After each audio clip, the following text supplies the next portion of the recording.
ज्योतिष शास्त्री रमेश चौबे उपस्थित हूं आपके समक्ष कुंडली में वर्ण मिलान को लेकर के। इसके पहले हमारी चर्चा हुई थी, ये अष्टकूट मिलान के अंतर्गत ही आता है। उसी क्रम में आज हम चर्चा करेंगे वश्य मिलान की।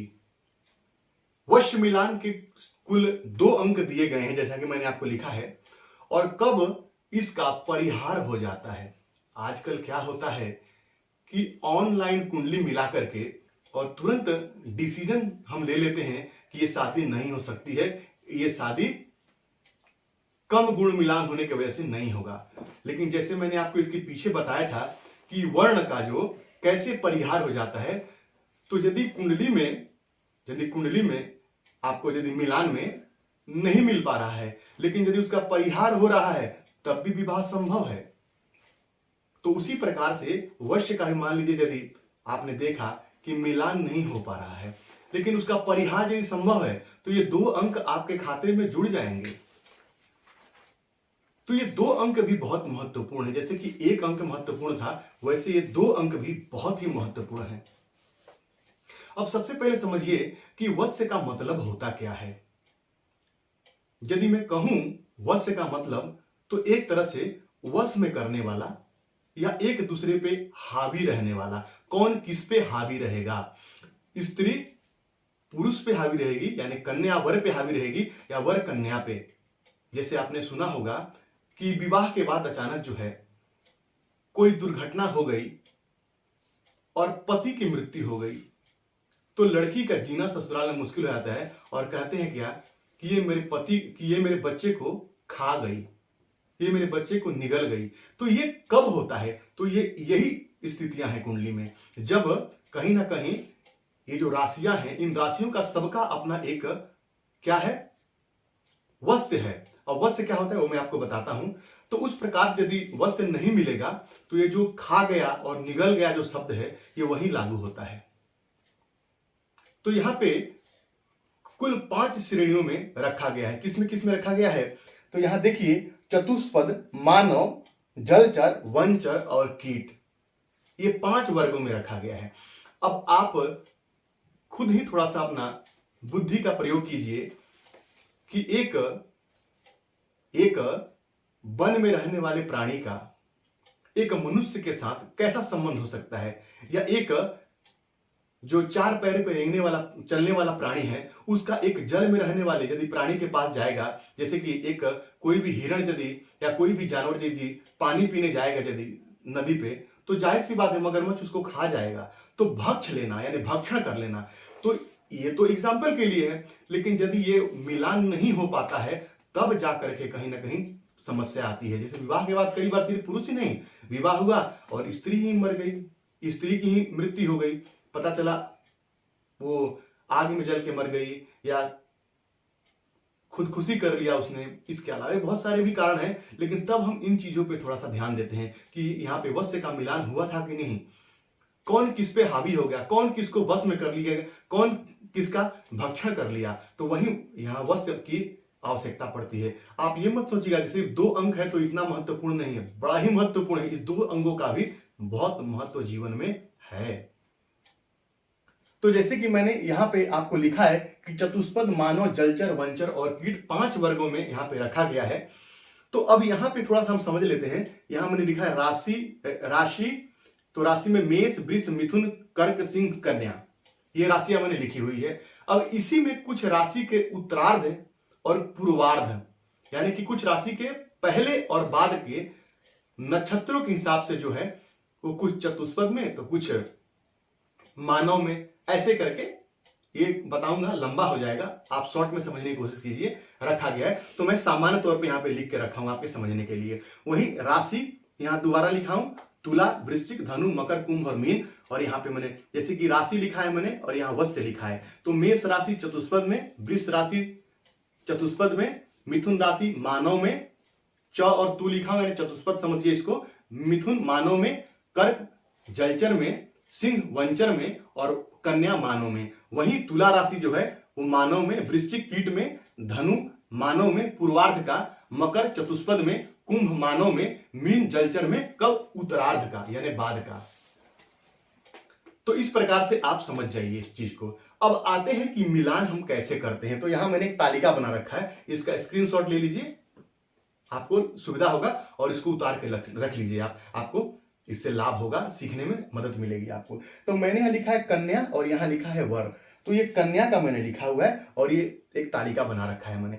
अब मान लीजिए कन्या यदि चतुष्पद है और यदि वर भी चतुष्पद है, यहां पे च मतलब चतुष्पद, यानी ये कन्या के लिए है ये पूरा और ये वर के लिए है।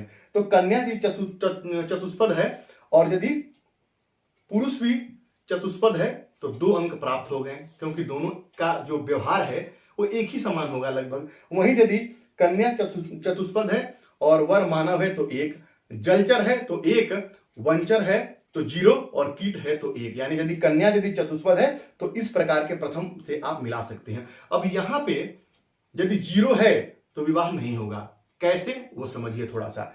मान लीजिए यदि कन्या यदि चतुष्पद है, यानी 4 पैरों पर चलने वाले चतुष्पद, और यदि वर यदि क्या है तो वंचर है, तो वंचर यानी एक शेर एक मनुष्य को क्या करेगा, क्या करेगा, खा जाएगा। क्योंकि यहां देखिए मैंने क्या लिखा है, वंचर और चतुष्पद यानी 4 पैरों पर चलने वाला, और वंचर जो है ये क्या करेगा, तो कहीं ना कहीं उसका भक्षण कर जाएगा वो।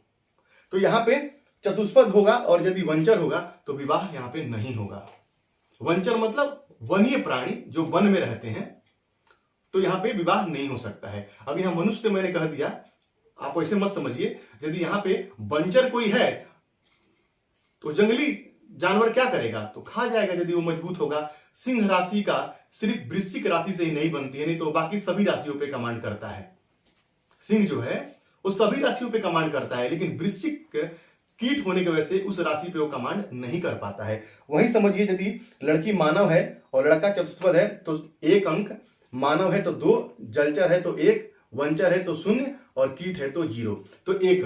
अब यहां पे समझिए मानव यानी नर, और यहां पे क्या वंचर, तो जो इसके पहले जो मैं आपको बताया था कि एक मनुष्य का एक जंगली जानवर से एक शेर के सामने जाए, चीता के सामने जाए तो उसको खा जाएगा, उसका भक्षण कर जाएगा, भक्ष लेगा उसको। तो ये शादी यहां पे नहीं हो सकती है। 1 अंक है तब भी शादी हो सकती है और 2 अंक है तब भी शादी, यानी कम से कम 50% मिल जाना चाहिए। तो 2 में से 1 मिल गया तब विवाह हो जाएगा। वहीं यदि लड़की जलचर है और लड़का यदि जलचर है, लड़का यदि चतुष्पद है तो 1 अंक, और मानव है तो 1, जलचर है तो 2 और वंचर है तो 1 और कीट है तो 1। तो यहाँ सब में शादी हो सकती है। यदि लड़की यदि जलचर है तो फिर लड़का चाहे किसी भी श्रेणी में आए विवाह होगा यहाँ पे। वहीं यदि लड़की यदि वंचर है और लड़का यदि चतुष्पद है तो वंचर और चतुष्पद मैं आपको बताया इसके पहले जो यहाँ पे बताया था मैंने आपको, तो विवाह नहीं हो सकता है। वहीं यदि मानव है तो 1, जलचर है तो 1, यहाँ पे 2 वंचर में, और यहाँ पे कीट है तो 0, यानी विवाह नहीं हो सकता है। कोई मेल नहीं है यहाँ पे, उसको भक्ष कर लेगा, उसको खा जाएगा, तो विवाह नहीं होगा यहाँ पे। वहीं यदि कीट है लड़की और लड़का चतुष्पद है तो 1, मानव है तो 1, जलचर है तो 1 और वंचर है तो 0 और यहाँ पे कीट है तो 2 अंक प्राप्त यहाँ पे हो जाते हैं। तो इस प्रकार से आपको देखना है, इस तालिका से आप मिला के देख सकते हैं। राशि से आपको सुविधा होगा। जैसे मान लीजिए लड़का यदि मेष राशि का है और लड़की यदि कर्क राशि की है, तो आपको देखना पड़ेगा कि विवाह हो सकता है कि नहीं। तो कैसे देखेंगे आप, तो लड़का यदि मान लीजिए मेष राशि का है तो चतुष्पद में आएगा, और लड़की यदि कर्क राशि की है तो किस में आएगी, जलचर में। तो अब यहां देखिए लड़की किस में आएगी, तो जलचर में, और लड़का चतुष्पद में। तो जलचर मैंने कहा लिखा है, जलचर यहां लिखा है, और चतुष्पद यानी कि 1 अंक प्राप्त है। देखिए यहाँ पे 1 अंक प्राप्त है, तो विवाह हो सकता है यहाँ पे। वहीं यदि मान लीजिए आपको समझाने के लिए ताकि आपको सुविधा हो, लड़की यदि मिथुन राशि की है और लड़का यदि तुला का है, तो मिथुन किस में आता है, तो ये जो मिथुन है वो मानव में और तुला भी मानव में। तो मानव में और ये मानव में 2 अंक प्राप्त हो रहा है, तो यहाँ पे विवाह हो सकता है। तो इस प्रकार से आप अपनी राशि के हिसाब से ये तालिका जरूर उतारिएगा, ये बहुत ही इंपॉर्टेंट है। तो यहाँ से आप देख सकते हैं, और आप यदि आपको कुछ भी नहीं पता तो आप राशि से मिला लीजिए कि लड़का कौन सी राशि का है, वो मेष राशि का है, और लड़की यदि वृश्चिक की है या मकर की है या कुंभ की है, तो वहां से आप मिला लीजिए, आपको सुविधा होगा यहाँ पे जानने में। तो इस प्रकार से आप देख सकते हैं। अब वहीं इसका परिहार कब हो जाता है? तो परिहार तब हो जाता है जब राशियों के स्वामी में परस्पर मित्रता हो। यदि दोनों राशियों के स्वामी में मित्रता हो, अब कैसे मित्रता होगी? तो मंगल, जब मैत्री चक्र मैंने आपको अपना पढ़ाया था तो मैंने उसमें सारी चीजें बताई हुई है आपको। यदि मेष राशि है और धनु राशि है तो बृहस्पति मंगल मित्र है। यदि मेष राशि है, सिंह राशि है तो मंगल और सूर्य मित्र हैं। और या तो यदि लड़की की राशि यदि मान लीजिए कि मेष है और लड़के की राशि यदि वृश्चिक है तो दोनों के स्वामी मंगल होते हैं, तभी विवाह हो सकता है। लड़की की राशि यदि तुला है और लड़के का यदि वृश्चिक है तभी विवाह हो सकता है। तो दो राशियों के स्वामी यहाँ पे जैसे कि मंगल, बुध, बृहस्पति और शनि, इनकी दो दो राशियां हैं तो यहाँ पे विवाह हो सकता है। शुक्र की भी दो राशियां हैं तो यहाँ पे यदि दोनों राशियों के स्वामी यदि अलग अलग राशियां हैं लेकिन स्वामी यदि एक ही हैं तो विवाह संभव है। ये तुला और वृषभ के स्वामी एक ही होते हैं, तो लड़के तुला राशि की है और लड़का वृषभ राशि का है तो विवाह यहाँ पे हो जाएगा। तो इस प्रकार से आप देख सकते हैं। सिर्फ कुंडली मिलान में ऐप पे जाकर के मत देखिए, नहीं तो वहां पे गलत निर्णय हो जाता है और जो विवाह होने वाला है तो कई बार अच्छे रिश्ते भी हाथ से निकल जाते हैं। इसीलिए इस तालिका को समझिए और यदि नहीं मिल रहा है वश्य तो कृपा करके विवाह मत कीजिए। क्यों? क्योंकि वो फिर जो मैंने आपको बताया कि दोनों में से एक दूसरे का भक्षण हो जाता है। और एग्जाम्पल मैंने आपको दे दिया है कि लड़की घर में आई और लड़का दुर्घटना में मर गया, तो वहीं पे वर्ण की आवश्यकता है देखने की कि कौन किसका भक्षण कर लिया। तो उम्मीद है आज आपको ये वश्य का समझ में आ गया होगा। तो यदि आपको मेरी बातें अच्छी लगती है तो मेरे चैनल को लाइक कीजिए, सब्सक्राइब कीजिए, बेल आइकन को ऑन कीजिए ताकि जब भी कोई नया वीडियो डालूं नोटिफिकेशन आपको तुरंत मिले। तो आपका दिन मंगल हो, इसी मंगल कामना के साथ आज के लिए इतना ही। नमस्कार।